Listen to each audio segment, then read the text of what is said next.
Yes, guys, it's another episode of Fight Talk Live, episode 24. It's Danny Glover, it's Maestro, it's October Red, it's Base the Kid. We're here. How you doing today? All Very for well, Danny. Quattro. Fire intro as always. So real quick, we were actually talking about Shannon Sharp behind the scenes, and it was a pretty much, I think, a consensus that this guy's messed up his career. He's in the sports YouTubing space like we are. I used to really look up to the guy, but I don't know. Just speaking for myself, it hasn't been a good last couple weeks for Mr. Sharp, and I was a big fan. Yeah, it's likewise, from the Skip Bayless, we thought he got done dirty and he used to give really good takes, talking about, stuff for the power for the people and that. Moved over, got a bring in from his brother, Stephen A. Smith. I know people have things to say about Stephen, but hey, he picked up a brother when a man got thrown under the bus and Shannon's fumbled the ball. Pardon the pun. Yeah, big time. But there have been other calamities recently in the sport, and I'm sure we're going to get into it. October, you're going to lead us off here? Yeah, well, no, I was actually going to wade in on the Shannon Sharp thing, because Okay. it's just an interesting topic. Obviously, it's Yeah. said it was more exciting to talk about than the boxing in the US at the moment. Sorry, Maestro. Um, Well, but I am in Vegas to see Inoue. That's technically in the U.S., so I'm looking forward to that later tonight. is Inoue, who is Japanese. Correct me if I'm wrong. Yeah. Yes. It was a double whammy this weekend. Obviously, late shows, so I didn't watch them live because I was asleep. We started off with the first one that was over in the US, New York, Times Square, locked off, 300 guests only for those that tried to get in. I heard that there was a bit of a commotion. People were, I don't know, flying in or whatever. I think, Maestro, you can weigh in on that. Um, Absolutely. where people were turning up and they couldn't get in. But the general consensus was it's locked down, it's intimate, it's out in the open, but it's intimate and only 300 people could go. Yeah. So real quick on that one. This big fight card was planned in New York City for this past Friday night. The main event was obviously featuring Rolly Romero taking on Ryan Garcia for a WBA Reggie belt at 147. I thought they got rid of the Reggie belts, the regular belts, but apparently they're being brought back. That's probably another discussion topic. But they had essentially put up a ring in the pedestrian only area of Times Square and Okay. kind of barricaded it. They put up visual barriers, so they put materials on the fence so that people walking by couldn't see through. I'm sure they had legitimate reasons to do all of that. A lot of people, though, were expecting it to be like the artistic renderings that were sent out, that kind of resembled, I would say, New Year's Eve in New York City, where the whole area is blocked off, everything becomes pedestrian, and people can stand wherever they want and watch the event. I actually watched it from home.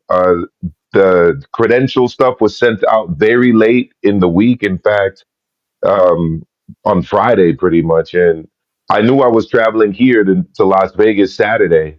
I'll be heading back to New York right after the fight to be at work tomorrow morning. But the consensus was that people would probably be able to see the action somewhere around the ring, somewhere. And it didn't turn out like that. I run an amateur boxing club through USA Boxing. I know other people do as well, and invitations were sent to people that run amateur boxing clubs, telling them that they'd have special locations to watch the fight. They got down there. A friend of mine actually got down there way before a lot of other people did, and he saw really quick that they weren't going to be able to watch the fight at all. So he went home to watch the fight. So a lot of amateur boxing club people went down there and found out that there were no spaces for them. So all in all, yeah, I think it's a mix of the messaging not necessarily being perfect, people assuming things to be the case that Yeah. weren't the case, and a lot of disappointment. And it didn't help matters. that the three fights weren't really that great. We had a shock in the main event, Ryan losing after being knocked down by Rolly. Not just losing, but like being comprehensively outboxed by Rolly. You couldn't really give Ryan very many rounds. Rolly was beasting him with the jab. He was feinting. He was changing levels. He looked more powerful in there. He definitely looked more confident. But Powerful. the other two fights weren't very good at all. I'd love to hear what you guys think about it. But to me, the worst fight of all was the Devin Haney, Jose Carlos Ramirez fight. I mean, it was awful. They set a record for the lowest number of punches, I believe, thrown or landed in the 12-round fight, and each of them had fights without landing a single punch at all. I mean, each of them had rounds. So there you have it. And I'm sure we'll get into Canelo's fight last night as well. Yeah, I'm Isn't gonna that sit this one out. Whoever it goes, I'll sit this one out. not surprising? I don't blame you. But yeah, look, it was a very. I mean, to be look, the decent thing is it started somewhat early compared to normal.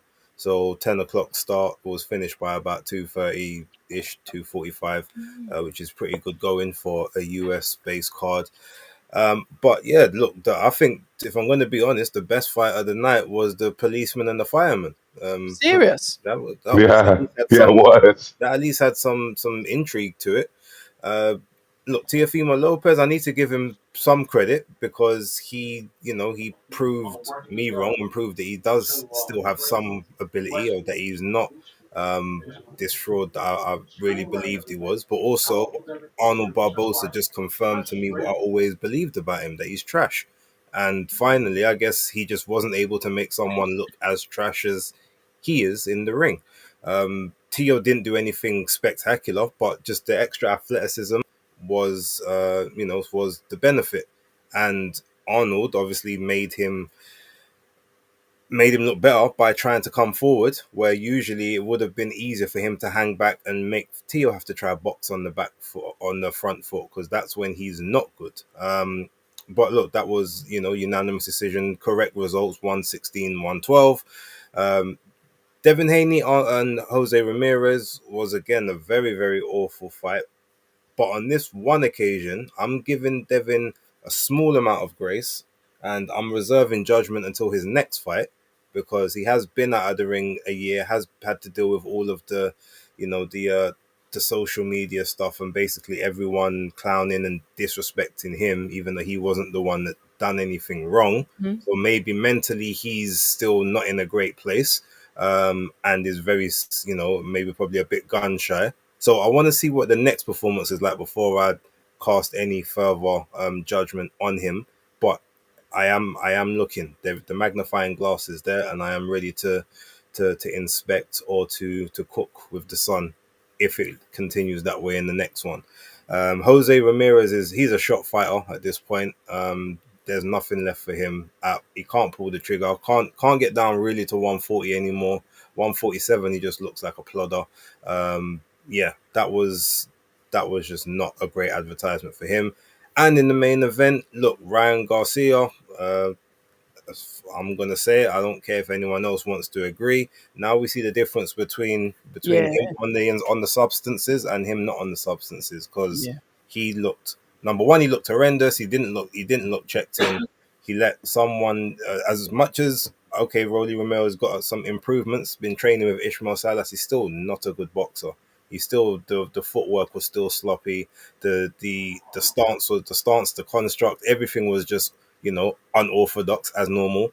The only difference and the only, I guess, benefit you saw, and the one thing that shows you how trash Ryan Garcia really is, all that Romero had to do was just keep that hand glued to the chin all night. That's all he did, The and hook. and Ryan Garcia had no answer for it.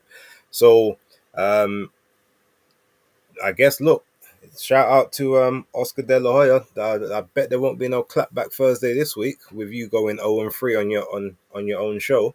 But yeah, look, it was a turd. It was a dud. Even the main event, when it thought it would spring into action after the knockdown, it was just more of the same.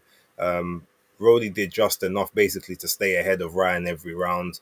And yeah, it was 4 hours. I can't get back, and I'm not happy about it. Deep.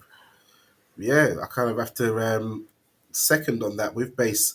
The James Janali versus Joe Allen was fight of the night on Friday. That's insane. Yeah, I got back from the cinema. A 3-round amateur fight. Yeah, got back from cinema watching Sinners, great movie.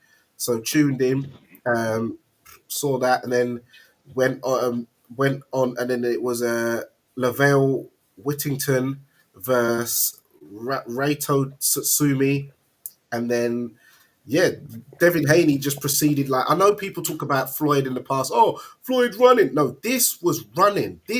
He was fighting like a shookhead. He was moving. He was moving like a PH. He was moving like a PH round the ring. He didn't want to engage. Wow. He didn't want to throw no punches. I'm like, you've got the bag. You're on a Riyadh season card, and you don't look like you want to fight. I think it's like a phrase I remember Carl Froch saying back in the day when he used to box on BBC about the England football team. I think with some of these American boxers, they are overpaid, overpraised, and underworked. Yes, you want to get your worth, but these man ain't don't seem like they want to fight. Like you go back to last week, people talking about Eubank Jr. and Conor Benn, they're not world championship material and etc. Well, people talking about guys like Ryan Garcia, Devin Haney, Tiafimo is meant to be part of the Fab Four. Come on, Sugar Ray Leonard, Marvin Hagler, Roberto Duran, Thomas Hearns. They're like, are you insulting me? Are you insulting? Like, come on, Devin Haney. I know he's probably gun shy, but he definitely he needs his confidence back. Two, I'll go out and say this. I know he's been working in Big Bear with Shane Mosley recently. I'm actually glad that Tunde didn't take this gig. Imagine. That was a serious top, De La Hoya Trinidad. I'm glad Tunde didn't take this gig. I know he was meant to, but had he'd been done this performance, everyone would have been quick to slate Tunde after Tunde had actually got Yard to put in his best work rate performance to date. So it wouldn't have even correlated with people would have been. But look at Devin; he's not even throwing no punches and stuff. But in Yard, he's got himself a new strength and conditioning coach, and he won the fight on work rate. Where Devin is just literally track starring around the ring, just moving like a shookhead, like he don't want to fight. Shannon Briggs was like, these men don't want to fight. Then you've got Teofimo Lopez versus Barboza. Fair enough. Teofimo did what he needed to do. As Bay said, Teofimo's good when he can counter you, kind of like when he let Lomachenko come to him. But then when he was like trying to chase after George Kambosos, we saw he got countered, he got dropped, blah, blah. So really, you should know the blueprint. Even when he fought Sandor Martin, who's a counter puncher, that he struggles when he's got to come forward. He's not good on the front foot. Kind of like Eubank Senior was never good on the front foot. He used to always sort of fall over himself. So he like you to come to him and say, "Can counter you what up." you want. Yeah. And then you had Jose Ramirez. I thought he was shot from Latino night. I'm surprised he's even still made it this far, like going on and on, like because he just looks shot to me already. And then Devin just moving like a shookhead, just terrible. Ryan Garcia, his body, his frame, you could tell he's off the stuff. You're getting dropped by Rolly. But he's massive though. He's got massive legs. He always has. But He's bulked up. He's bulked up to make 147. Yeah, but he's always looked hench. Like even when he was in with Tank, but even with 147, he packs the muscle on very well. So he dropped Ryan Garcia, and it still wasn't a good fight. It weren't a good show. I wish that I did miss the show because I had work in the morning and I ended up shattered Saturday morning. Yeah, mash up myself for nothing. Like it was terrible. Imagine me having to get up at 4 to catch a flight to Vegas Saturday morning. It was horrible. Yeah. But Danny, let me ask you this, right? Because Hitchens is fighting Gambosis in New York on June 14th. Hitchens is a champion at 140. Excuse me. Teo's talking about moving up to 147 for a boots fight that I don't know if it's there or not. You got Teo, who's originally from Brooklyn, Mm. Hitchens, who's from Brooklyn. They're both champions at 140. What kind of shot do you give Teofimo against Hitchens? Should Hitchens beat Gambosis, which I think a lot of people are expecting him to? Hmm. Well, he has a shot. Tio's always got a chance because he is inconsistent, but when he's on form, Yeah. he is on form. Like he can look $1 million and pull out $1 million performance, but then he can also, flop you when you put some money on him, and you're like, how did you lose to this man? Or how did you just about get past this man? So it literally, I hate that term when people go, oh, it depends what version of him turns up. But with Tio, when you look at his record, it literally is which version of him turns up as to whether he will win or not. Yeah, I just see him struggling to kind of walk to uh, Hitchens aggressively and kind of disarm him. But it would definitely be a chess match type of fight for I wouldn't say for the casuals, but more for the guys that like that kind of fighting. I'm Yeah. more thinking about the money that was invested because we had a fantastic Ring Magazine debut in the UK Oh, yeah. with Eubank Jr. versus Conor Benn. Beautiful fight, really good card. Like I said, there was only one fight on there that I wasn't particularly keen on, but the rest of them were really enjoyable fights. And then to go over to Hmm. New York to get those names, when you look at it, those are names. The only one that was missing was Javante Davis and maybe Shakur Stevenson, but the names were on the card and it just really didn't deliver. So I'm trying to think, am I being biased because the week before was so fantastic and it's in the UK and they're UK fighters? And then maybe I just feel it because I'm, not as much as an American boxing patriot as I am a UK one. Am I being a bit unfair?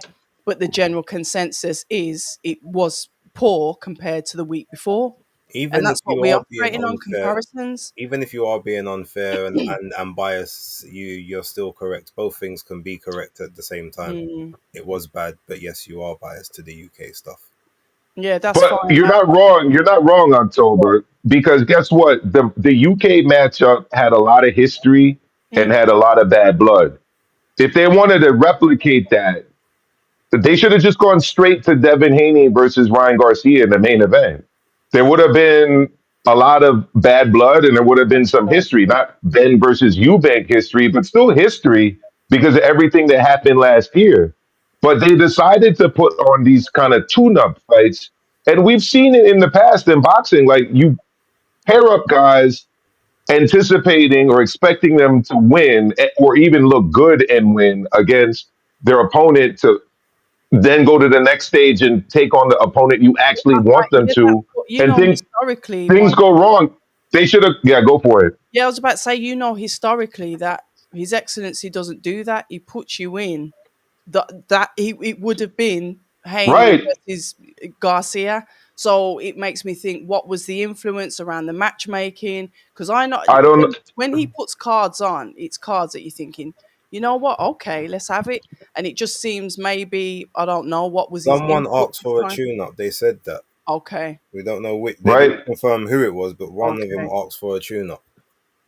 Well, that's the thing. They didn't have to give that someone a tune up. That was number one. The second problem was with the venue, right? Times Square.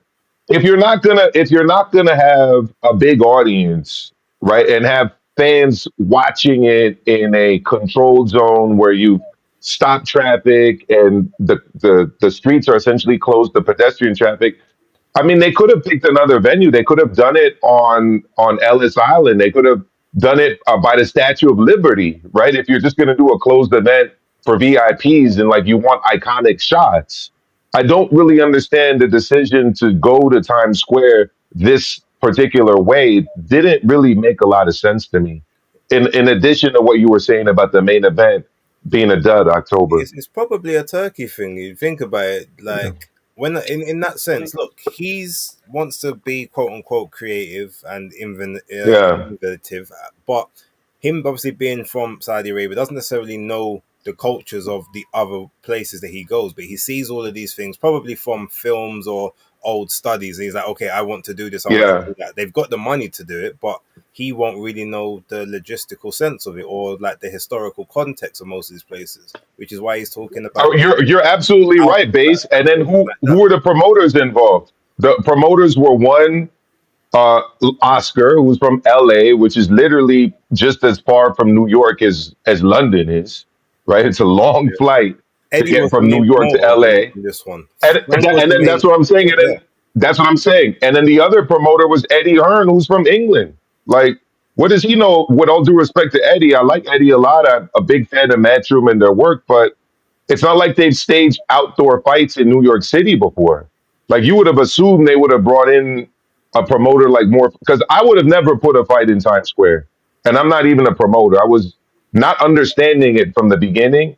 And I don't want to say I told you so, but I told multiple people that this wasn't going to work the way people were like imagining, or I would even say daydreaming it would work.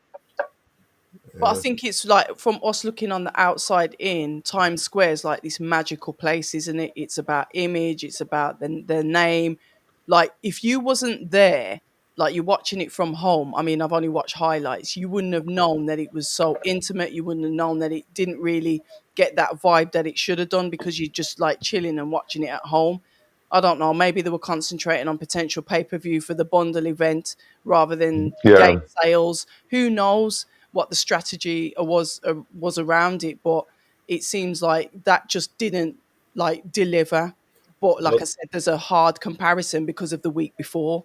there's two massive Yeah. goals to this outside of the event itself. The way it was marketed, we all saw the promo video. The promo video was all basically about Devin Haney and Ryan Garcia. Garcia, And then yeah, everyone else Yes. being afterthoughts, except for maybe Tio, who was like a special guest cameo in the in the promo. So you've done that, telling us directly that this is basically what's about to happen next, and yeah. now it's not going to. So you look stupid. Mhm. And then the other thing, which is like an epic fail, is unfortunately, October brought him up a little while ago about the only person not being there is Tank, but now this is making his resume look even worse. Like his, Yeah, you're his right. You're best right win about just that, got his Base. best win With just got beat Garcia, by his worst win. yeah. Like it's not, he is literally now the class clown of this whole thing, and he wasn't even involved in it. I almost feel bad for him.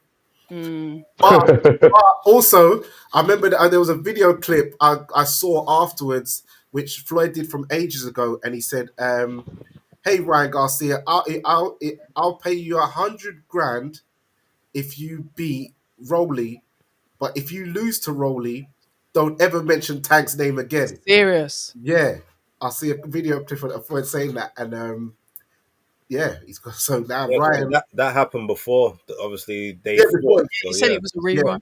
yeah, but someone brought up an old clip, and I was like, rotted. So, but I know you're saying it makes his resume look bad, but Tank's clapped out these guys that people are rating, which the other guys haven't done. So no, you're right, Danny. So teachable moment, October. Let's talk about this. What worked well for the Fatal Fury card in London? What didn't work well, and what worked well at the Fatal Fury card in New York, and what didn't work well? Because you said it. I mean, these were kind of the two lead off events for this whole Ring Magazine promoting boxing Yeah. kind of thing that's been started. What are your thoughts? I think obviously the lead event in the UK has got historic value to it. The British Hmm. public, we are football or boxing. We haven't got the plethora of sports that you have in the US. So we're always going to be at an advantage there. Hence, obviously, the stadium fight that it was.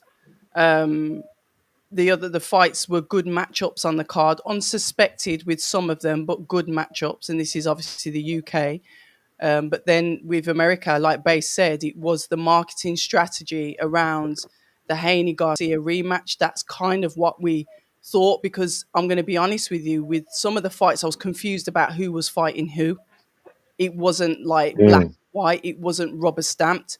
But like I said, sometimes I have to take a step back because I know I don't watch the American boxing as much as I watch the UK boxing. So I just put it down to ignorance. But hearing Bay say that about obviously the strategy around the marketing, that's your first mistake, isn't it? And I just think the matchups they just could have been better than they were. And obviously, you had a bit of the bad press about people not being able to get access. You telling me that there were basically blinds up, so anybody walking past couldn't have a look in. There's that exclusion that they've got with it as well. Maybe people looking out of apartment, hotel rooms and watching it from aerial, unless it was covered over from the top as well. I don't know. But it was anticlimactical compared to the week before. But then they pushed straight over to obviously Saudi, Riyadh, back in the kingdom again for the secondary, not ring, but obviously the secondary fight that's linked to Riyadh season. No, it was a ring. Oh, it was ring as well? Yeah. Oh, both? So it's a third event? Mm-hmm. Okay. I'll tell you what's a little confusing too. I was confused by this. I don't know if anybody else was, but before all of the matches, they're like showing the ring belt. Shout Even out before to Chris Adelaide, Eubank, the whole even before the Chris Eubank Jr. Conor Ben fight, they had the ring belt on display. I thought that was a little confusing, but What did you so hear they had about? that. They had the Fatal Fury belt, but yeah, definitely a much better event in the UK. Just watching it at home, they were much better events. Yeah, real talk. So we step over to Saudi, the third installment, the bundle price. We could, in fact, I want to know what the cost was in America, because in the UK you could buy both fights as a bundle for £34.99, which was a reduced amount from what it should have Yeah. been, which I think was £43.99, something along those lines. So we was offered a reduced bundle price. I didn't buy it because I just watched the highlights. What was the Here it was two for $80, October. I thought it was two for Both pay-per-views for $80. It was okay? an $89.99. There's something along. I'm pretty sure it was, yeah, maybe when they threw in fees or whatever. I'm pretty sure it was 80. It's maybe They taxes. even gave me a fight poster for it that had $80 on it. So yeah. Yeah. Compared to cards, usually that's still cheap because that's like $40 a card. £60. So, Yeah. which in comparison to your usual prices that you pay, that is still reasonably cheap. Yeah, because that would usually be the price of a Canelo pay-per-view. Or if you're like Danny and you're really excited about watching Morrell Jr. and David Benavidez, the same price for that pay-per-view too. EBC loves that pay-per-view price. So, would you say that So the prices were reasonable then not just for Danny, me too. Reasonable. what you Well, got? to discuss reasonable, we got to go into the card and what you guys felt about it. That's what I'm saying. Did you think Because it was reasonable? here's the thing, I'm old school. I'm an 80s baby. I grew up in the 90s. So I remember when Oscar would go from a pay-per-view fight and then the next fight would be on HBO against Steve Forbes. Like this is that kind of a fight. Like if this was in the 90s or It would. even in the early 2000s, it would have been a regular HBO fight.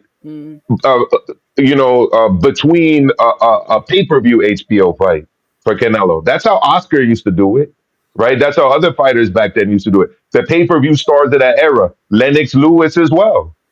People forget Lennox Lewis's last fight against Vitaly Klitschko was not a pay-per-view fight. It was on regular HBO, right? And that fight was coming off of a huge pay-per-view fight. So that used to be the model. The model right now is everything's on pay-per-view. So if you want to say what's reasonable, I guess it's reasonable by today's standards. Okay. Is it reasonable for the 80s baby grew up in the 90s standards? Absolutely not. Saudi, who wants to talk about that then? Because obviously you had people flying across. We saw Big Frank out there in Saudi. We saw Eddie join in later on. We saw the likes of Anthony Joshua there, the usuals rolling up to Canelo versus Skull. I don't know who wants to run with that. Like I said, I'm literally highlights with this. Yeah, well, it was Eddie Hearn took an 18-hour flight. Nuts. Look fresh for a man, but I'm pretty sure he had a nice cozy bed on the plane in his so it ain't like he was sitting, as you guys call it, coach, or for us we call it economy. Yeah. For real. Yeah. So, but I tuned in. It was it was the fight. I forgot what fight it was, but it was the fight before Richard Riakporhe. I think they were like lightweights or something. But so I wasn't really paying attention to that because I was catching up on watching the reviews of Sinners and stuff. People were breaking down stuff, all that deep stuff. But then, yeah, Richard Riakporhe come Hold out. up, hold up, hold up, Danny. So rather than watch the undercard, you watch reviews about a movie you already watched. No, like the early undercard I didn't watch, but I tuned in when Richard Riakporhe Okay, was on. That's when I tuned in. So Richard all Riakporhe right. came on. You know, he's looking wait 235, looking well muscular. His shoulders just the Oh, rhomboids. The rhomboids was looking very serious. bro. The Argentinian guy Talk who about the delts. I've seen a couple. Sorry. Calm down. I've seen a couple. I've seen the Argentinian guy fight Moses Ituma and Fraser Clark in the past. Went points with Moses Ituma. Fraser Clark made him like retire after about 3 rounds. In the So, corner. yeah, made him seen him a couple times.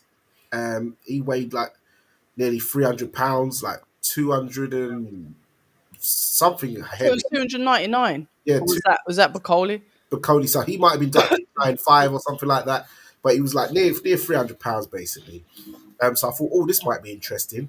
Heavyweight debut. I thought, oh, might go points or something like that. But Richard, you know, he did look a bit stiff, so he might need to trim down the muscle just a little bit. Okay. But he definitely he's got that sort of FA Jagba physique, but a bit more muscular. Good jab, decent right hand. The body shots is very good, and he's always had a good array of attack compared to say Lawrence Okoli, because Lawrence Okoli he literally just sticks his hand out and tries to find you with a right hand. Whereas Richard, I've seen him knock out a man with body shots on at least 4 occasions now, and to drop a man 300 pounds with that much tire and penetrate to where his organs failed. And then take the Penetration. knee. Oh my god, grief! You're gonna have to get. Debate, Danny. I'll You go into disappointed timeout. October. I don't know. I Timeout. don't know if you could tell, but October looked disappointed when you said that he needs to trim back the muscle a little bit. Yeah, maybe like 5 pounds, 5 pounds of muscle, but yeah, made him take a knee. You saw that after the round he didn't want it. He shook his head and he'd had enough. So yeah, good performance by Richard Riakporhe, and the size of him. People, we know when he was billed to fight Lawrence Okoli, everyone was like, "Oh, well, he looks too small," because Lawrence weighed in at like Yeah. 261 or 62 pounds. Da da da. But going by how I saw him there, he didn't look too small there. And if Lawrence comes in at 261, Richard's going to be a bit more nimble. He's got a good array of shots, and Lawrence, I don't know, he's going to have to trim down himself because he's going to need a better engine and stuff like that. So it's made, if this fight does come off at heavyweight, it's made this fight a bit more interesting. But it just goes to show you, it's very mad how, if you look at Lawrence and Richard, so Lawrence on his debut puts on how much pounds, like a proper heavyweight, like 261 pounds. Richard Riakporhe put on 35 pounds, which is 2.5 stone from his last fight. So that just shows you, because normally when you're looking at cruiserweights, you got to heavyweight like Holyfield, Usyk, Chris Bird, Eddie Chambers, David Hay. David Hay. They're not putting on that kind of They're size. just going up to the Yeah, they're putting on like actual weight. yeah, like 215, 217, 220, 225 tops. Mhm. So yeah, but Richard, good finish. Yes, the opponent wasn't the best, but yeah, it was a good heavyweight debut in my opinion. I didn't want to out myself, but that's also why I don't always know the U.S. price perfectly. If you look at Virtuoso's comment, uh, yeah. So in terms of this card, like I said, had to wake up really early Saturday morning. I flew out here to Vegas from New York. I landed, got into a cab, and went directly to the MGM Grand for the Inoue Cardenas weigh-in. By the time I got to the hotel where I'm actually right now, I had actually missed the first at least 2 fights, so I didn't see the first two fights. The first fight I saw was the one with the Cuban trained by Eddie Reynoso. That was the first fight I saw. Um, and then I ended up, so I didn't see this fight, Danny, the Rappaport fight, but hopefully I'll be able to find a stream and go back and watch it. Turkey does usually put up these fights pretty quickly, which is something I appreciate that they do. So I didn't see this one. So you can ask somebody else about it. The The first only one I saw that really I think I want to talk about was the Buck Coley versus a Jagba fight. Okay. Yeah. Yeah. Excuse me. Yeah, Yeah, 'cause you're gonna crack on. the rest of the card, I ended up watching tomorrow because after the Rapport fight, because of the day before, I said I'm not losing sleep, so I went bed and Yeah. watched the rest of the card. So I watched Bacoli, I watched Badu Jack, I watched Canelo, all today, this morning. Was it weird, Danny, having a Riyadh season card in Riyadh start so late? Like, what was the feeling of that over there? Because this is the first time it's ever started this late in the United States. Because usually these fights take place during the day, which is actually usually pretty good. They did it for you. well, remember, it wasn't a Riyadh season card; it was a ring card. They did it Oh for yeah, ring card. Yeah, But it yeah. was I'm done getting mixed up specifically with to the accommodate marketing. Canelo Alvarez and accommodate his fans. Obviously, he is the draw, and it's to make sure that Yeah. everyone can possibly watch and buy it in the States. So, um, I mean, look, if you think about it, technically, it's what 2 hours, maybe 3 hours difference to the cards normally. In terms of like I guess when it finished to when this one finished, a lot of them they finished at like 3:30 in the morning over there. This one happened to finish at like 6:30. They Mhm. normally sleep during the day when it's the hottest anyway, and then do a lot of their business from sort of that early evening. So it may not have been too much of an adjustment on that side, and Canelo gets to kind of work within the same sleep pattern he might on the West Coast. So it probably wasn't that big of a transition. The interesting one will be when he actually has to properly do the on time schedule for the place he's fighting, whether it's Riyadh, the UK, or anywhere else, because he says he wants to obviously fight outside of these places. They're not going to be doing the shows at 1, 2, 3, 4 in the morning, especially in those venues. Hmm. Yeah. They did it in the past though, if memory serves me well, with Ricky Haddon, right? Because I remember when Ricky Haddon fights used to start regular time for us. So I'm assuming that they would start really late for you guys over there in the UK. Not that I remember, but you might be right. No? Yeah, but then Okay. so then going on to the Martin Bacoli FA Jagba fight. Um, Hmm. we know what happened last time with Bacoli, etc., etc. But I did think that Hmm. Bacoli would win the fight because I thought he's got a better selection of shots, better combination punching, that it would get on the inside and he'd be able to sort of break down Efia Jagba. But Efia Jagba landing some good right hands Okay. early doors, even buckled the knees of Martin Bacoli. Then started getting on his jab, then started getting on the move using good footwork, which started frustrating Bacoli, where he's like, come on, fight. But he's like, no, he's not going to dance to your tune. He's going to do what he wants to do. So Bacoli couldn't get to him, which started to actually expose him that when you actually move, which Gerard Anderson should have done with such youth on his side, you can make him look so ponderous because he's 299 pounds, so he can't catch up with you. He can't, and he doesn't cut the ring off actually very well either.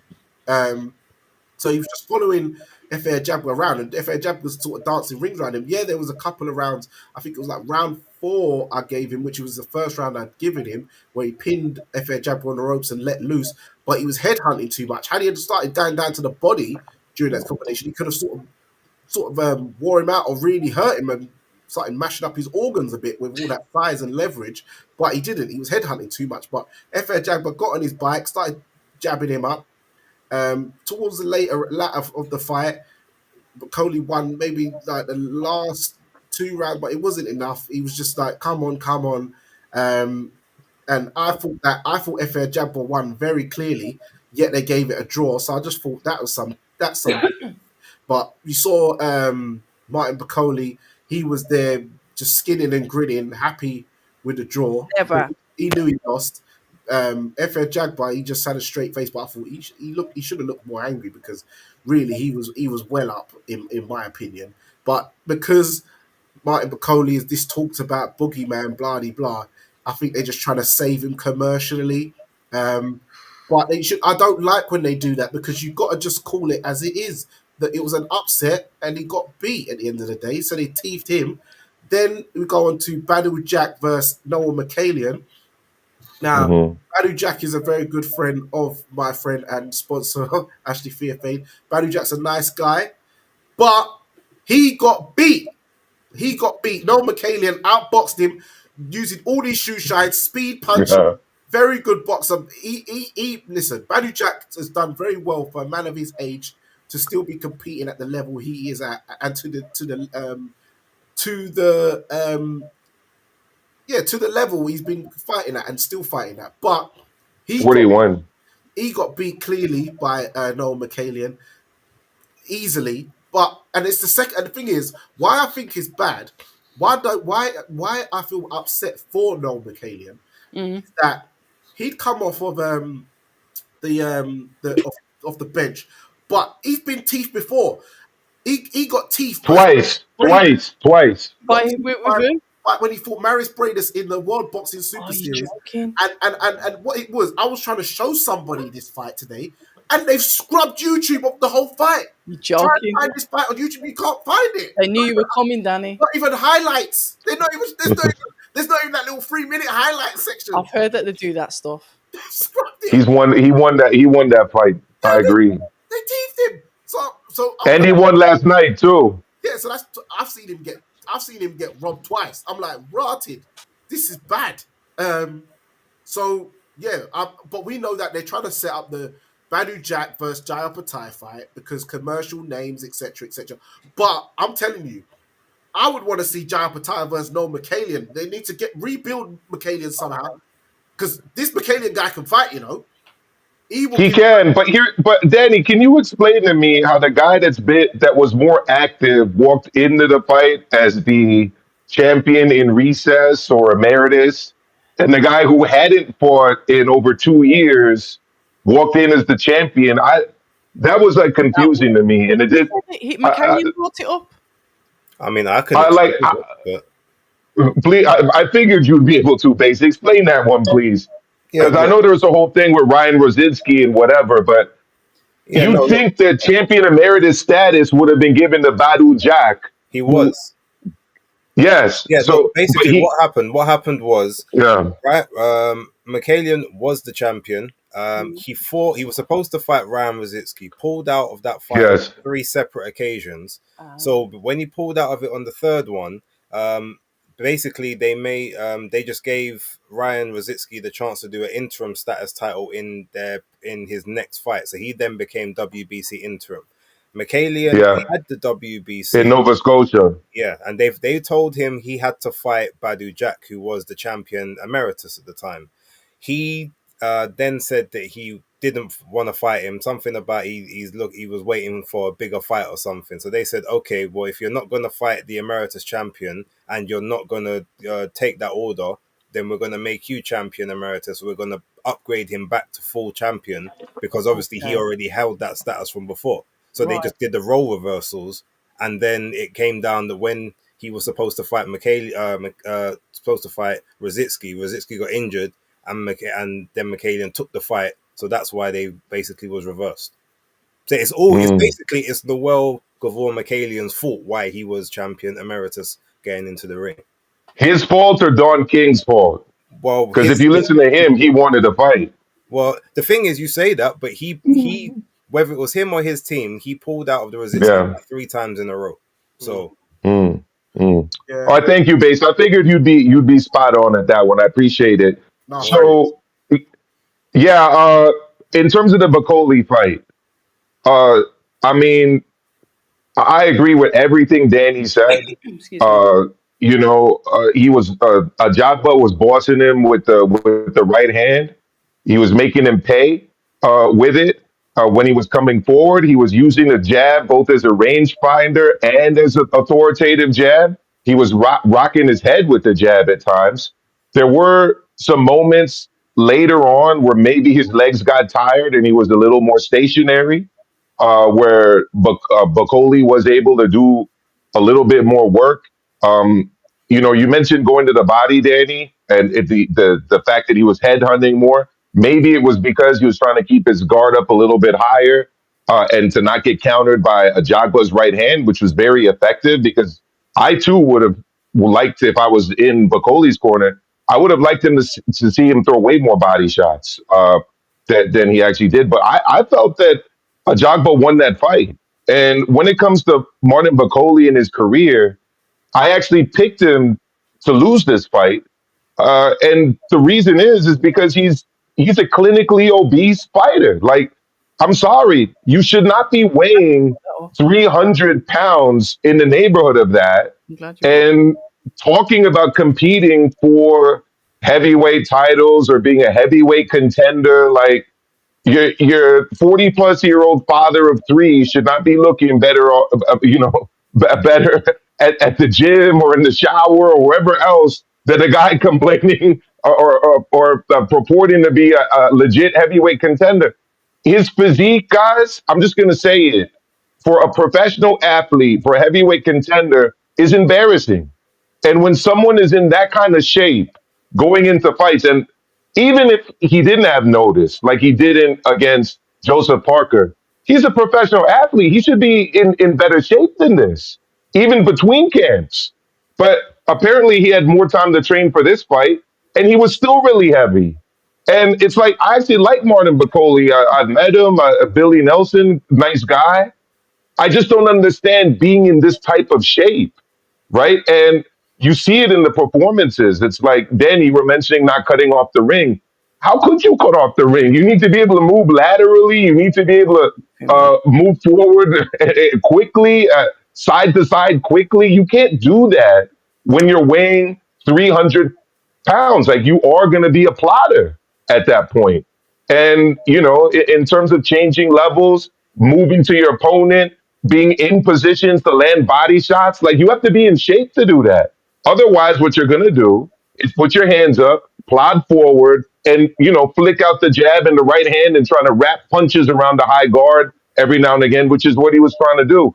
If Bacoli is going to be serious about his career moving forward, he has to get into shape. Yeah, He really does. here. And that's my opinion on that one. And I agree with everything you said about the Badu Jack fight. I do not think he won that fight.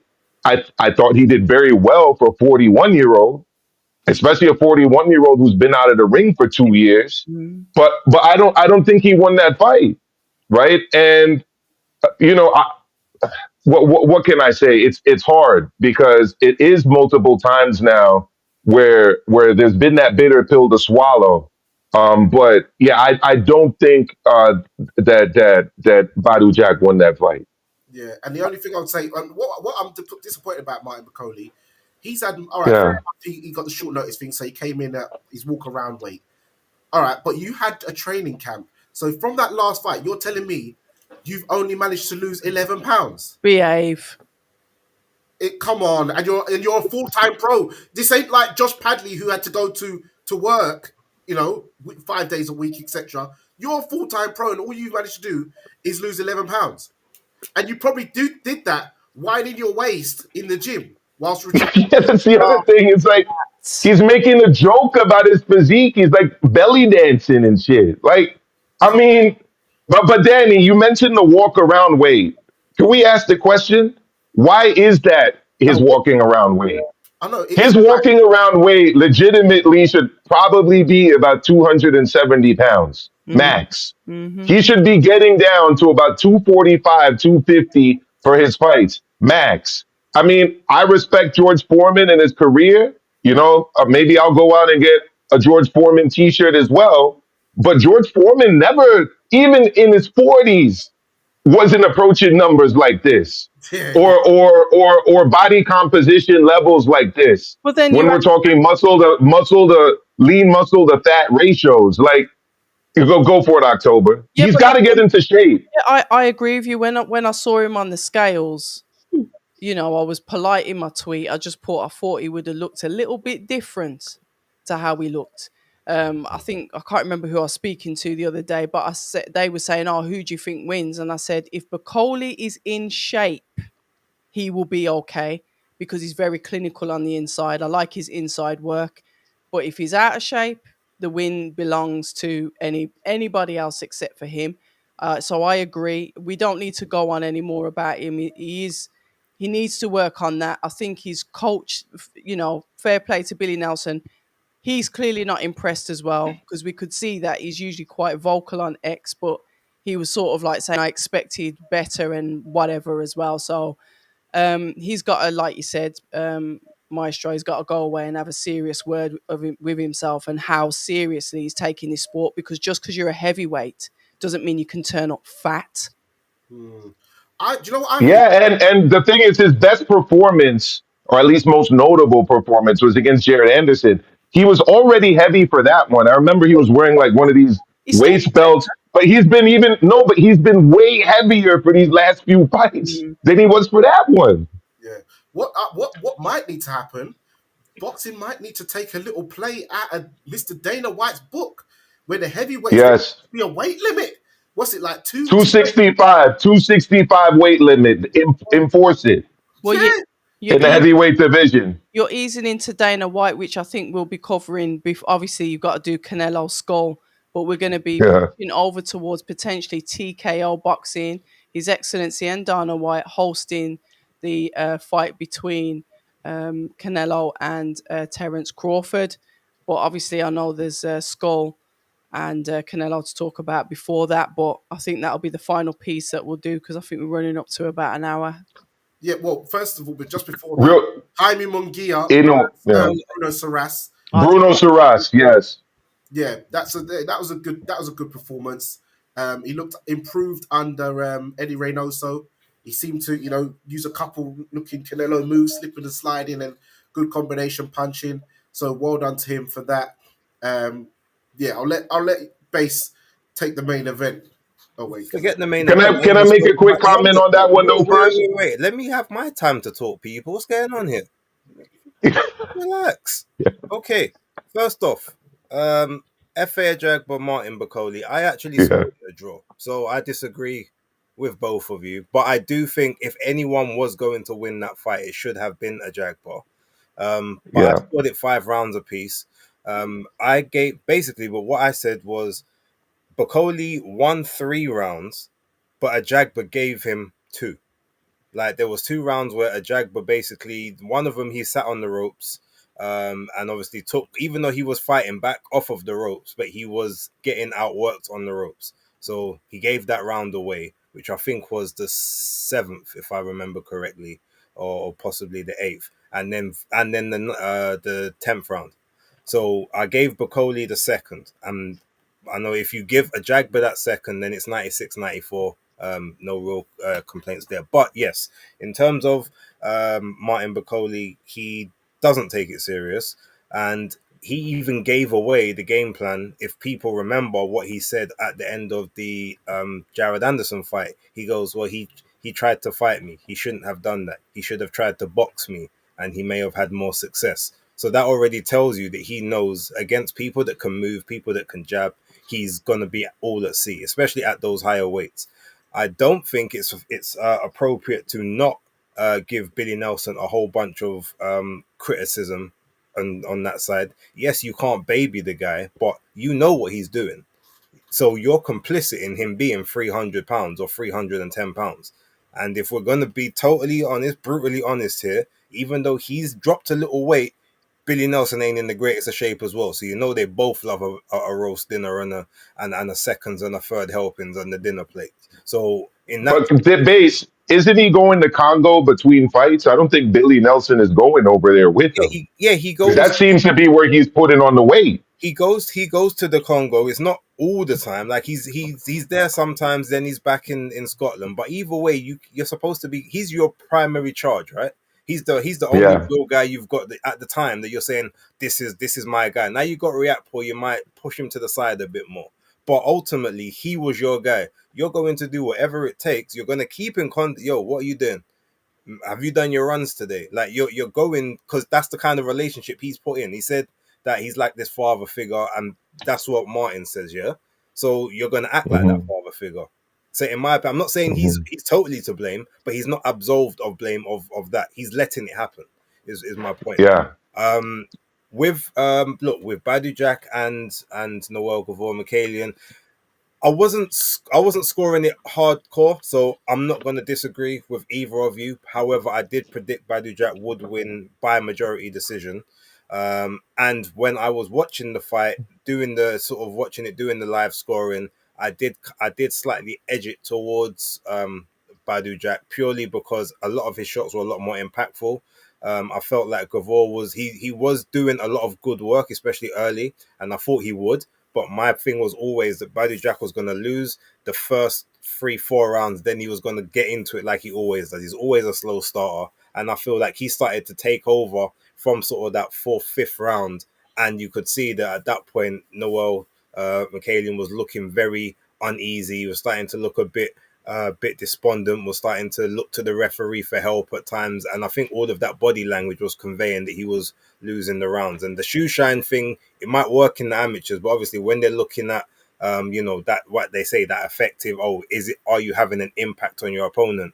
You could see that Badu Jack for the most part looked like he was having a lot more of an effect on his onto Noel than the other way around.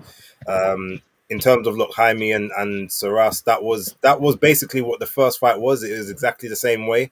The first fight, there was just a punch that came from out of nowhere. The dynamics of the fight, you knew it would play out the same way. So that's sort of my thoughts on the undercard. Now we can go to the main event.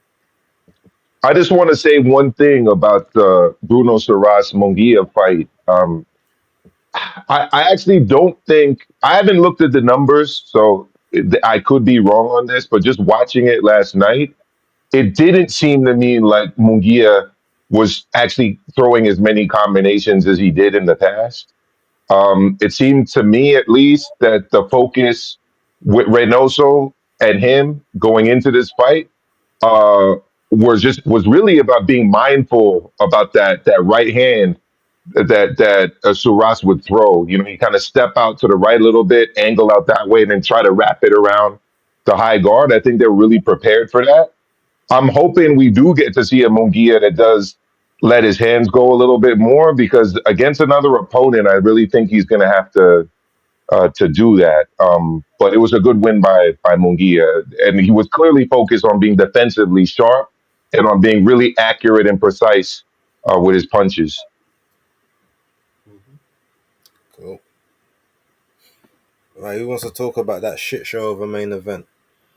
I fell asleep and I had to find a YouTube link to watch it in the morning, where they kind of do the thing where they don't show the full picture, but they show angles of Oh, it so that the yeah, fight doesn't get taken down. I'm sure boxing fans know what I'm talking about when I say that. yeah. Uh, Do you know what? Not a Let me very talk good about it then, fight. because I actually had to sit Yeah, through yeah. it live. Yeah, so Okay, I'll you start, talk about it. Yeah, and you yeah, guys talk can about it, Base. look. It was, first of all, like, I understand you need to take use of the advantages. We know that, look, Canelo, he's getting slower, he's getting older. It's obvious. He wants someone that's going to be able to step forward and sort of come forward and actually fight with him to make it a bit of a fight.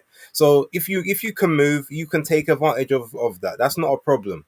But we had a William Skull for the most part in this fight. It reminded me, those early rounds reminded me a lot of of the fight with Virgil Ortiz and uh what's the other guy's name, the 154 guy, champion. Yeah, Boachuk, no, not Boachuk. Madrimov, yeah. It reminded me a lot of Madrimov, that yeah. in the first couple of rounds, where there's just non-stop movement, and it's like, okay, you're trying to frustrate the guy, you're trying to just pickpocket, you're trying to steal around. I don't know what's going on here, but it's like, okay, we're walking down. We know what Canelo's gonna do, but it's like there's all this movement, left, right, running this way, staying so far out of range that even you can't get a shot off. Then that's not really the tactic. Is to be, you're supposed to move to be able to stop them from catching you, but you can still catch them. Like he was all the way on the outside for the majority of it, like circling, like literally. And there was times you even see him doing. He's doing that little running man in the ring as he's moving to the side, like he's almost like it's a dance. And I don't know where the score. There's one score, well, two of them. One of them was 116, 112. One was 115, 113. By the time you got to 113. the sixth round, you thought, okay, maybe he's going to slow down. He's going to have to engage a bit more. And even if he survives, he can put up a bit of a play here. But it was just constant. It was movement for movement's sake. It was, to me, it was ineffective. I don't know. Some people said even online. I mean, I saw Shakur, I saw Ray Ford saying that they actually think he won the fight. I've seen Amir Khan said that he thought he won it by two rounds. I don't know how they viewed that, but what I do know is that was worse than the Jamel Charlo fight. It was worse than the Edgar Berlanga fight because he Yes. bike as well. And for someone, I guess this must be his retirement fight, because I don't think he's gonna get any opportunities again after this. Not on that big stage. I don't even think you fight him as an opponent, because he's just not a fun style to watch. There's no, obviously he doesn't speak English, which is gonna be a barrier in that sense. I don't see how you get him another world title. Like it was just a horrible performance. Canelo's not absolved of blame, because you got to figure out a way to get close to him. And if that means, and I was even on the stream saying, look, okay, when Skull's complaining, oh, he's hitting me low. He's like, actually, no, he was legit hitting you where he's supposed to hit you, but you've jumped to get out of the way. And as you've jumped, Yeah, he was literally jumping backwards. exactly. And as you're jumping, he's where his shot is supposed to be in your midsection is going towards the bottom of your waistband. But that's your fault for jumping. You're not supposed to do that. So The crazy part, base. Sorry, go ahead. no, just last thing, and then you can go. All of that just to Yeah. say, I've seen him fight before. I've never seen him be that bad, but he's not a fun fighter to watch. He's not a great advertisement for that Cuban style. There are some guys that are a lot more effective with it than he is. I don't want to see him again. Canelo is looking kind of shot now as well. I think that he'll still be good against people that don't move and want to actually engage. I think he's still got enough for that. But in terms of everything else, wasn't a great advertisement. And again, that's a whole weekend I wish I could get back. The undercard fights were okay. Well, in a way, is going to save us tonight, base. Well, hopefully. But let's be honest, though. In a way, for us, is in a fight that's not seen as a competitive fight. Realistically, no. We also have Divino Espinosa on the undercard too, Again, which I'm excited these are about. also people that they're not in fights that we're expecting them to be tested in. So Yeah. it should be good in that sense, but it's just going to be a couple of fun fights. The one bad thing about this whole ring experiment thus far, and I guess this just determines on how you see things. We've had 3 events in the space of 8 days, all pay-per-views, by the way, on both sides of the pond, which is a bad advertisement, because no one should be paying that much in such a short space of time. But 3 events, no knockouts in any of them. No conclusive stoppages, everything going points. That in itself is something we also need to have a look at. But you guys talk about that later. So it's going to be tough for me to defend the quote unquote Cuban style with people like my brother from another, Mr. Danny Glover over there in London, who's very critical of certain performances of Cuban fighters. And if he's pointing out performances like this, there's not really much anyone can say. I didn't give School much of a chance against Canelo. He did have obviously a size advantage, which I saw personally when they did the press conference in New York. I then saw it on TV multiple times later on. But I also don't think that School beat Shishkin. I thought Shishkin won that fight. So, and I don't know if you guys saw that fight, but I didn't think School won that fight. And the style that you describe, base of a movement style, side to side movement to beat Canelo was implemented, I would argue, rather effectively by Erislandy Lara. What was the difference, though? Erislandy Lara would actually, at certain points, land authoritative punches. it's one thing to move around. It's another to jump away, which Erislandy Lauer wasn't doing. And it's another, or if he did it way less than School did. And Erislandy Lauer would land effective punches. You have the Cuban style, according to School himself, is the art of hitting and not being hit. Well, you're doing decent at the not being hit part, but you also have to hit your opponent and hit him impactfully if you're going to win rounds against the number one star in the sport. Uh, so it wasn't a very good fight. I actually fell asleep last night. It was a long day for me. Like I said, I had to rewatch the whole thing in the morning. And I got to agree with you, Base. There's not going to be anyone clamoring to see William School again after that performance. Hopefully, he got very well paid because it's back to the German circuit, I'm guessing, against lesser tier opposition, I'm guessing. Uh, Granted, 168 isn't the most competitive division out there, or if it is competitive, it's not competitive with a lot of superstars, I should say.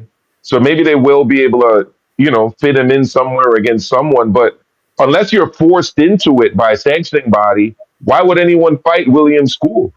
So Canelo won that fight last night. William School didn't do nearly enough to win, and especially when you're fighting a guy like Canelo. And I'm very interested to hear what Danny and October have to say about it.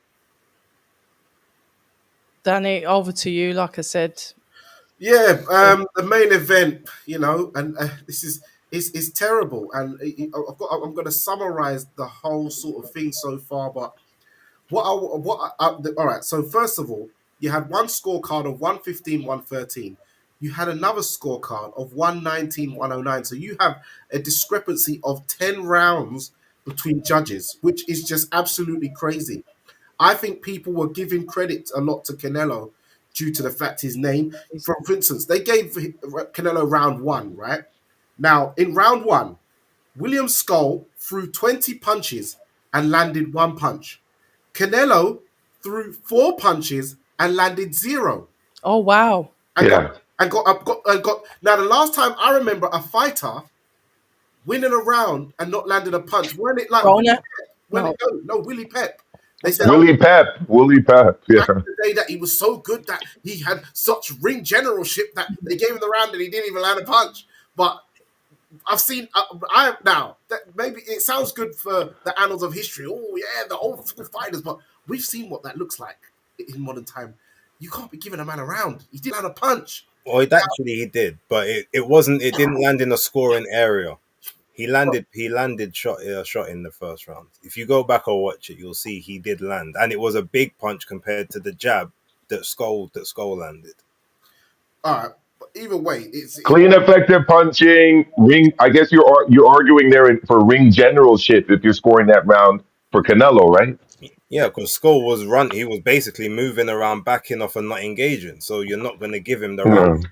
yeah. Then you had the obviously they said in the end that Canelo and William Skull actually broke the record of Ryan Garcia and Rolly Romero of the total punches thrown was even less at 445 between them, whereas Garcia and Romero was 474. Haney and Ramirez was 503. Now, you've got Canelo Alvarez and William Skull, Yeah. Garcia and Rolly Romero, Haney and Ramirez. All 3 of those fights, total CompuBox punches thrown is 1,422.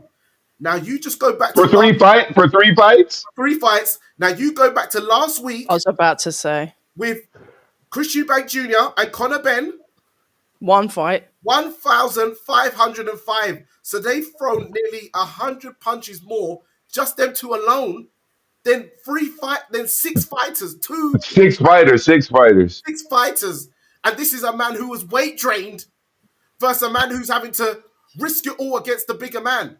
And they're throwing more punches in their fight. Now, I don't know if they're trying to play some kind of old school amateur boxing where it's computer scoring. Because I wanted to name the show Semi-Pro. Because They're not Oh, fighting this like one. professional. They're not fighting like professional like fighters. the Will Ferrell movie about basketball. They're not fighting like pro fighters. They're on some fencing business, man. Where they come like, fair enough, you got William Skull who might be trying to take after Mario Kindling, but Mario Kindling's throwing proper punches, man. Felix Savon's throwing Yes. punches. Okay, Danny, thank you so much for saying this because the Cubans have always been known for moving, but also hitting You and got making you look silly and yeah, even hurting you. He yeah. wasn't doing that. He wasn't doing this. And people like to talk about Floyd, yeah? People like to talk, oh, he's running. Now, you go to CompuBox numbers of Canelo Alvarez versus Floyd Mayweather. Floyd Mayweather threw 505 punches. Canelo threw 526 punches in that fight. When you talk about Floyd versus Oscar De La Hoya, Floyd threw 481 punches. Oscar De La Hoya threw 587 punches. When you look at Floyd Mayweather versus Manny Pacquiao, Floyd threw 435 punches, Pacquiao 429 punches. So these men are fighting. Their CompuBox numbers are eclipsing these young guys. I remember Floyd. Okay, a very important point though there, Danny. That was an older Floyd. That was Floyd at the end of his career in most of those fights. Past prime, and he's fighting, Yes, past prime Floyd. and he's throwing more punches than these guys who are meant to be in their 20s. What's going on here? And they're lighter weights. How can you have? Yeah, it's insane. How can you have F.A. Jagbar and Coley. big Bacoli Big back. throwing Big back. more big back Bacoli throwing more punches than lightweights, light welterweights. This is a joke. In their 20s. In their No, 20s. but you know what, Danny, people have been saying this for a while, and I'm starting to agree with it. We have a whole generation of fighters, especially from the United States, in the lower weight classes who have done their best job to mimic old Floyd, but they're doing it to extremes. So they're not mimicking they're not mimicking Pretty Boy Floyd when he was taking out uh, uh, uh, Castillo and Corrales and Hernandez and all these other guys. They're mimicking the older Floyd who was fighting Andre Berto and everybody else. But to your point, I didn't even realize until you brought out the numbers. They're not even achieving what old Floyd was doing in terms of offensive volume and output. And again, we have a whole generation of fighters like this at this point in the lower weight classes here in the United States. Danny, go for it. Yeah, old Floyd is still throwing double the amount of punches as these guys. So what's going on? American boxing, something bad is happening. I don't know what's happening, and it's gonna be egg on their face if Naoya Inoue comes over there tonight and mashes work and looks spectacular because they're gonna. He can say, "All right, you telling me I need to come over here to be a star and I've got to fight you guys, but when I'm mashing. You man are on some joke thing. You man are on some Sha'Carri Richardson, some Noah Lyles business. You man ain't trying to fight. Yeah. And what's the point? Danny, Hold on. And what's the point of training in Big Bear and having strength and conditioning coaches? These men are making a living. Where's the conditioning? Where's the strength? Come on, man. Danny, I'm going to add in on it too. I had a kid about a month ago asking me if we could work faster on the pads.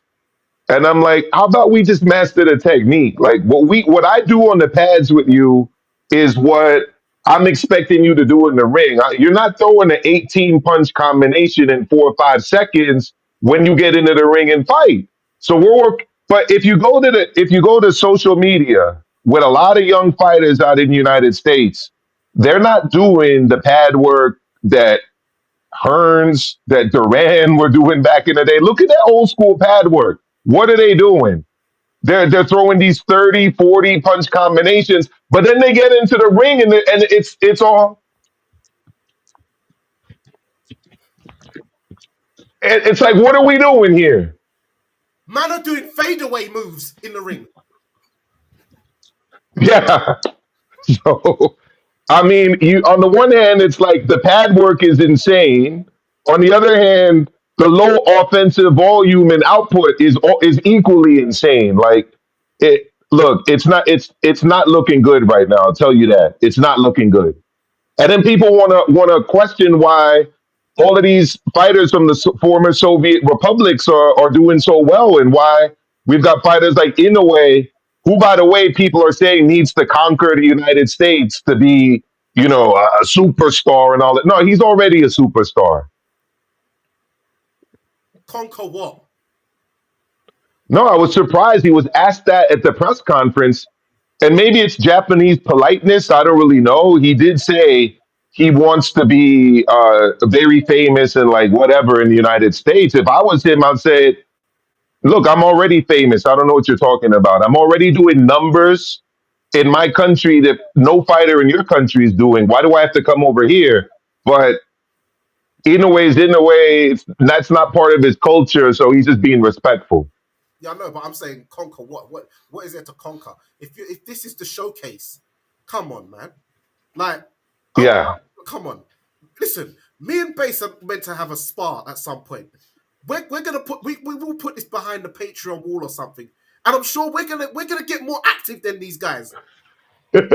Really? When is this taking place? I don't know, but it's gonna happen. But we're Tony P told me he was going to be fighting too. I want to make sure I watch that one. Well, me and Tony, we're sorting one out for the end of the month. The So fact is, we're not full time. And listen, this what I've seen. America needs to have a sit down with their fighters. Turkey needs to start. It needs to start. There needs to be some kind of sanctioning of purse pulling, because they're not. But bro, Turkey's also on camera saying that he wants, black people to get back in the to take over boxing again. only at heavyweight though. Only at heavyweight. Oh, only at heavyweight. Okay. Yeah. So just to put a nightcap on this, on the one end we've got 50-plus-year-olds trying to date 19-year-olds. That's the old generation, and on the young side of it, we've got fighters that get into these fights that don't want to throw punches. So, I don't know what to say. This is where we are right now. Yeah, at least over here in on this side. I'm in Las Vegas, Nevada. Right, Well, go on, and New October, York give City, me your it's thoughts. America. Yeah, I gotta lump in New York with it too, I guess. October, You I know. think you're muted because we can't hear you. Yeah.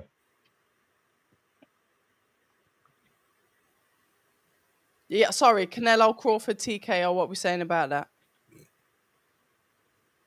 You know what I'm saying about that. Go on. Face off in the ring. Why are you so confrontational, Base? I'm not. I just want You you are. to It's talk, just like I'm asking a question. Why you have to pose it back to me? because You do you this all don't the seem to want time. to talk. What do you mean?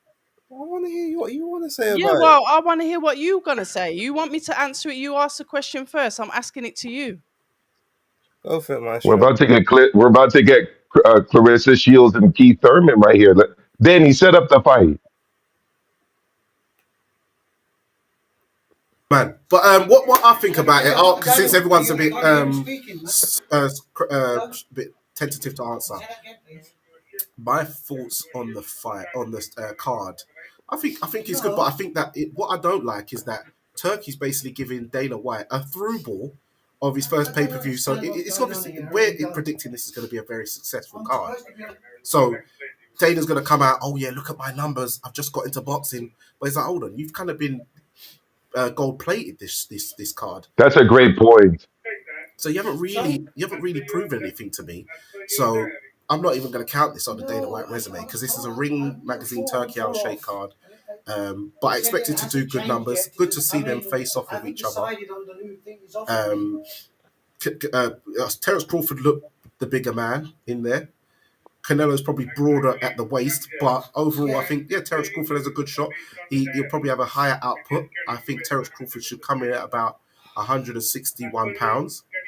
Canelo, if he's smart, will probably weigh in about 165. Try and get himself a little bit of speed, not coming at 168. But you can definitely see Canelo's on the back burner, and he's there for the taking. And I'm going to give an early prediction. I think Terence Crawford wins on points. Because Canelo's Interesting. output's been dipping quite a lot as of late, over the last few years. Hence why he's ducking my nephew. Sorry about the background noise. Hence why he's ducking my nephew. Hold on a minute. Let's go. I'll continue since while Danny mutes for a moment. Look, you couldn't ask for a better path to a huge fight right now than what Terrence Crawford is getting. We're seeing a Canelo right now who's way less mobile, way less active in the ring, and who just regained the undisputed championship at 168, although I always considered him to be still undisputed. So if you're looking at a winnable fight and a meaningful fight for Crawford, you really couldn't ask for anything more than this. Danny, that's the first time I've heard anybody make that point. It's a great point. Uh, they're essentially handing a successful pay-per-view, a successful promotion on a silver platter to TKO and Dana White by allowing them to promote this pay-per-view. You would assume that if the guy who's going to take over boxing were to do it using his system and his way, that he'd be doing it from the ground up, not essentially inheriting a system that he's been shitting on and criticizing for the last God knows how many years, probably well over, 10, 15 years at this point. I mean, the whole UFC model and business has been essentially based around shitting on boxing and going head to head with it. But I do have a question for you guys. At this point, what are we considering the Ring Magazine? They're putting on shows. They now have ambassadors making their pro debuts on their shows. And I don't know. Is it? I don't know what to call it. Is it a journalistic outlet? Is it a PR agency? Is it a fight promotion? Is it all of the above? What do you guys think about that? I'd call it a promotional hub. Yeah, for the sport of boxing, Yeah. a one-stop shop for reading about it, seeing it online, knowing who the top people in the sport are, etc. Right? Yeah, let's not forget they're not gonna have like regular shows throughout the year like the other promotions. They're gonna do these little pockets of promotional things throughout, and then they're gonna have obviously the magazines and whatnot. So I just think that it's a promotional hub just to sort of bring the ring and the magazine and the championship back to like the forefront, but to give the legitimacy of that championship to TKO when they start doing their leagues, just so people get familiar with the title and it being the be all and end all. Got it. I gotta get running. Great show, everyone, and I'll check in with you guys later. All right. Same, I gotta go too because they just mash up my whole team, my whole flow. All right, you go as well. I guess me and October will finish this We'll up finish and it battle off. it out. Yeah, we'll definitely finish it off. Yeah, I was saying about with the TKO thing. I get it that it's been handed to Dana on a plate, but he's got to run with it. He's got to do it properly. It potentially dispels any myths about lower payments because these are top tier guys that are going to expect top tier money. So I think he's been given a big responsibility to go first, and it's how he pulls it off, how they pull it off. I think the proof's in the pudding with it. Um, I agree with what you tweeted about Canelo. He's been boxing for a very, very long time. He's not what he was. And I do think this is a good time for Crawford to go at him. And I do think Crawford will get the win. So that's my opinion on it. We'll see how it goes. I'm not envious. I'm not going to say, why is he getting that? Turkey's running boxing. He controls the money for it so he can do what he wants. And he is doing what he wants, whether we like it or not. Okay, fair enough. I don't know. What did you think about it? Did you even answer it? No, I didn't have a thought on it, to be honest. You weren't bothered. What I'll say, if I have to say anything about it particularly, look, the whole this particular event is a launch pad Mm. to what he's gonna be doing with the TKO League. it's not. We can't look at it and say, "Oh, we see, but he's using the same model as everything else." No, this is just almost like a one of those springboards. You do this, and then hey, look what we're There doing you over go. here. Yeah. Look what you can expect. So I don't particularly look at this one and saying, "Oh, well, everything that we saw now isn't in place." It all seems to be the same thing. Um, I guess maybe Eddie and Frank and Oscar and maybe Tom Brown or whoever's dealing in PBC might look and say, "Well, hold on a minute, like we're the ones that have basically been running your show for the last several years. Like, why is they getting the upper hand and they don't even have a name in boxing?" Mm, But that is his new venture. That is his new project. He said that was gonna be what they're gonna do. You've heard Eddie and all of them speak about we've got what they say, we've got some contractual engagements still left to do, and we'll honor our contractual commitments, but you can tell that everyone's gonna start pulling their fighters away, doing their own stuff. And yeah, we'll see how the TKO with the mid tier that they're looking to employ works in the future. In terms of the event, well, yeah, the event is already a guaranteed hit because yeah, Canelo generates what he generates immediately. Crawford is now becoming a star. So even just finally. off of that itself, you can at least guarantee 600,000 pay per view buys, and then whatever you get on top of that is just about showcasing what TKO will do moving forward. But yeah, I'm pretty sure that the rest of those promoters, even though they probably knew, I doubt they probably will be happy, especially Yeah, Eddie with Rick Reno and yeah, that situation. So I agree. pretty sure he's already in conversations to get onto the other side of that. But yeah, Yeah, is what I it is. agree. And that's definitely something that I'm going to be asking Eddie when I finally get to speak to him. I'm supposed to speak to him this week, but it was just too hectic. And obviously, like you said, how many 18-hour flights going from one place to the other, so it didn't happen. The only thing that I'm looking out for is obviously we've got the ring now that's owned by His Excellency, which he said is like a hub. You've got the reading, you've got the media, you've got cards being promoted by them, and now we've got TKO. So we've sort of got like another party, albeit they're not media, albeit they're they've not got a magazine, etc., etc. It's yet again another company that's in what I'd say is potentially, I believe, is a market that's saturated.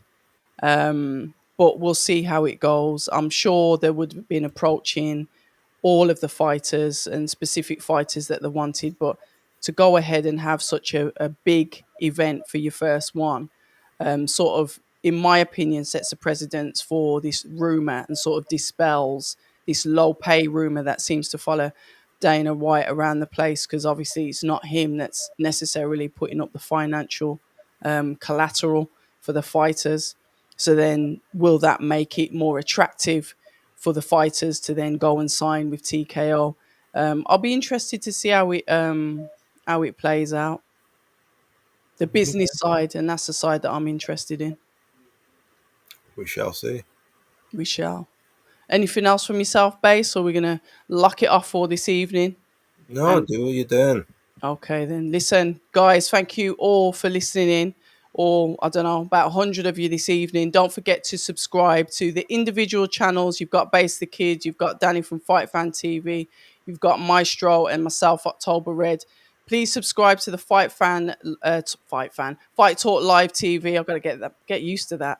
Head back over there. We need to build back up the subscribers on that. We are here more or less every Sunday. It is the four of us usually. If it's not, it'll be three, it'll be two, maybe even sometimes it could be one, but we do try and aim to get the four of us in here. Yeah, we'll be back next week, Sunday. I think, basically, you going to Nottingham? No, probably not. No. I was about to say we probably both have content coming out of Nottingham, but it looks like Base isn't going to that one. When's the next event now? Is it Copper Box? Um, Trying to think. maybe. I mean, I'll be there, but Johnny yeah, on the Fisher fight, isn't 17th. it? So yeah, so we've got events coming up. So just keep your eyes out. Get subscribed to the channel. And once again, I'd like to thank you all for tuning in to our live earlier on a Sunday evening. Take care.